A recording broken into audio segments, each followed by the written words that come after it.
Bonjour tout le monde, Sean Clément ici au Royal Québec, à notre magnifique centre de golf intérieur. Vous pouvez aller au golfallez.com, A-L-L-E-Z, et réserver pour louer un de ces fabuleux simulateurs de Foresight, les plus précis de l'industrie de loin. Si vous voulez vraiment savoir ce qui se passe avec votre swing, c'est ici que ça se passe. Alors donc, aujourd'hui, on va discuter de pourquoi vous ne frappez pas votre driver aussi long que vous pouvez, hein? Comparé aux autres bâtons que vous avez dans votre sac. Vous sentez qu'il manque quelque chose dans le driver puis que vous devriez la frapper plus loin. Alors, la façon dont on veut fonctionner, une des problématiques majeures, c'est quand on cherche à ne pas aller dans le trouble. On arrive à un trou, puis hey, il ne faut pas que j'aille à gauche, il ne faut pas que j'aille à droite, il faut que je fasse attention. Aussitôt que vous êtes dans ce mode d'opération-là, vous allez retenir. Aussitôt que vous retenez, c'est fini, vous allez perdre beaucoup de distance. Et c'est là qu'on se gratte la tête, on se pose des questions. On n'est pas conscient qu'on est en train de guider le bâton, puis quand on guide le bâton, au lieu de le laisser aller, c'est une forme de rétention. Deuxièmement, quand vous forcez la note, si vous swingez trop fort, alors j'arrive en haut de mon backswing, puis je donne un coup avec mes bras, bien, qu'est-ce qui arrive? C'est que ça détruit le timing naturel de votre élan. Quand on parle de timing, on parle de première chose qui devrait se passer dans le downswing, c'est un beau transfert de pression, transfert de poids contre la jambe d'en avant. Là, la jambe d'en avant peut utiliser le sol pour nous enlever du chemin pour qu'on puisse avoir accès profondément à notre cible. Alors, quand on arrive en haut et on précipite les bras parce qu'on essaie de frapper trop fort, bien, on va court-circuiter justement ce phénomène-là, ce qui est un réflexe naturel humain. Alors donc, comment on fait pour avoir de la puissance et la précision?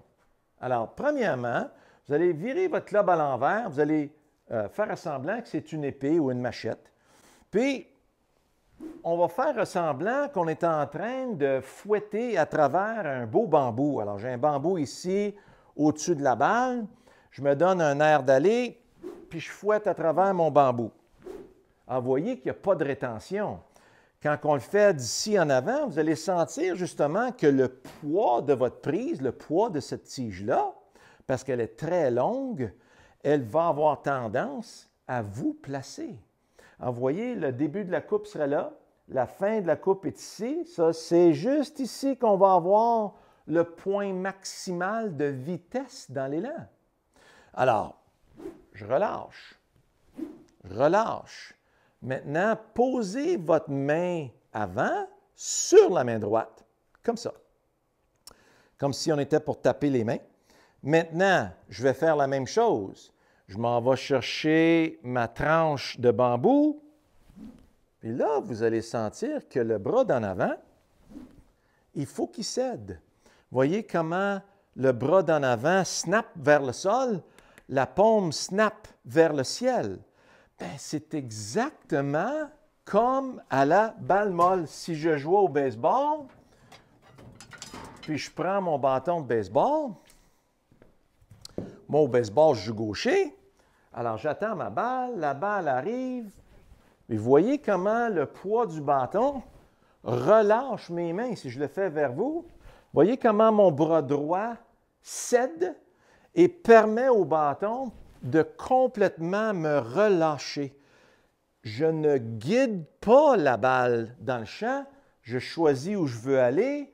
Je reçois une balle qui match. Bang! Je la laisse aller. Puis, c'est difficile de ne pas laisser aller quelque chose d'aussi pesant.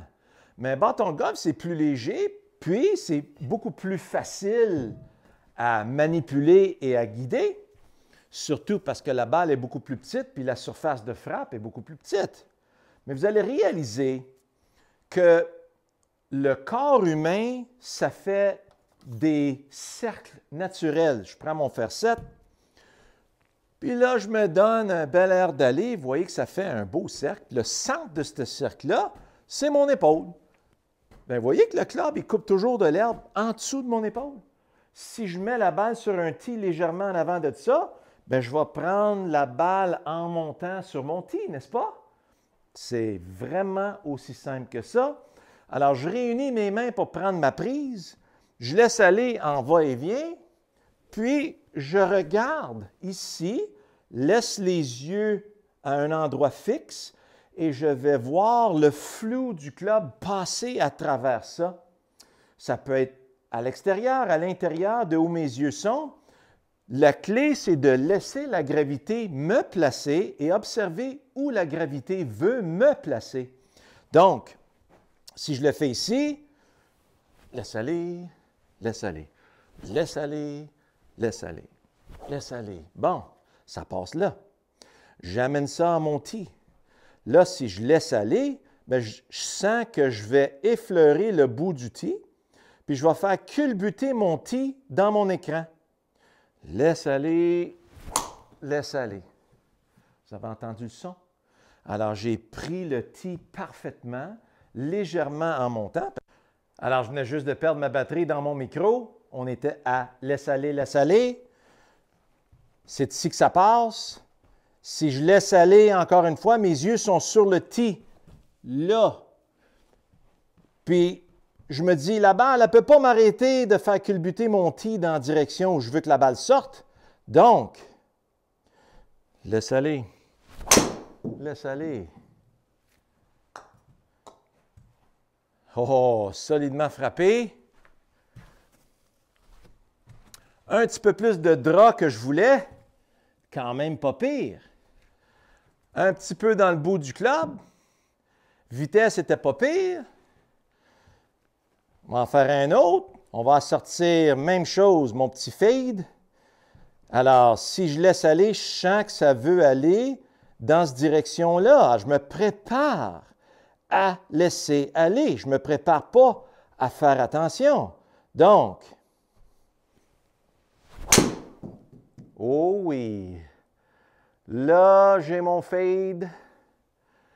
Très bien frappé. Let's go. Alors, pas pire pour un petit gars de 110 000 à l'heure. Pas pire pour un petit gars de 58 ans. On va en faire une dernière, peut-être ouvrir la machine encore un peu. Plus de laisser aller, moins d'effort.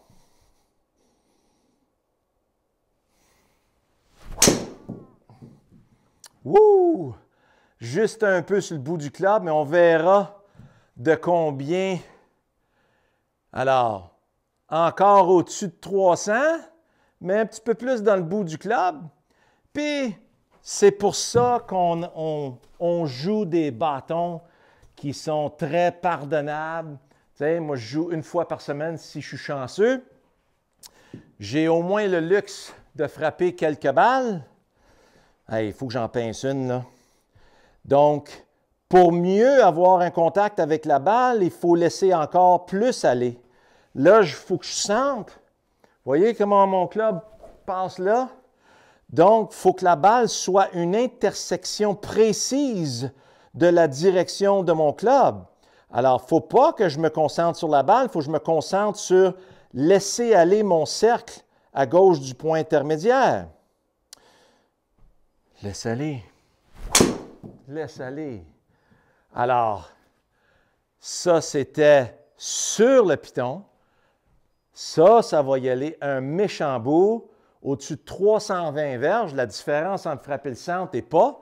Là, j'étais direct au centre du club, 296 carry pour la même vitesse, à 109 000 à l'heure.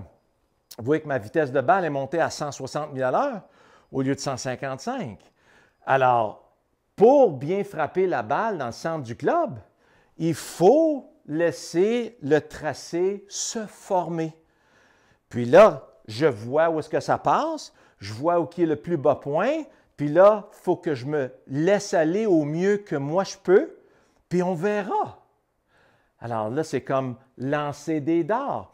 Si je lance des dards vers le bullseye, la recherche a été faite, je fais ça 1 heure par jour pendant 2 semaines, je vais être 15% plus dans le bullseye après 2 semaines. Ça commence ici puis ça finit là.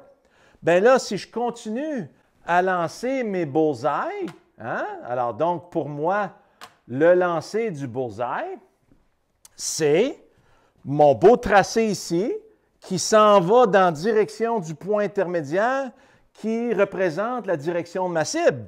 Le plus que je fais ça, le plus que ces points-là vont se rapprocher. Et je vais évoluer dans la bonne direction. Si vous voulez mettre un gros bâton dans les roues de ce processus-là, bien, commencez à penser ce que vous faites, puis commencez à penser c'est quoi vos erreurs. Il n'y en a pas d'erreur. Il y a juste qu'est-ce qu'on veut faire au lieu de qu'est-ce qu'on veut éviter. C'est vraiment un mindset différent. Alors, si vous avez besoin d'aide pour faire ça, venez me voir ici au Royal Québec. On a un magnifique site intérieur. Il nous reste encore juste une coupe de place pour l'hiver. Alors, vous venez à chaque semaine, à la même heure, même jour, puis on continue à faire ça. Comme ça, à chaque semaine, on s'améliore. Puis au printemps, let's go! On s'en va jouer au golf. Puis là, ça va être, hey, je m'en vais par là avec ce tracé-là, laisse aller. C'est fun, hein? À la prochaine!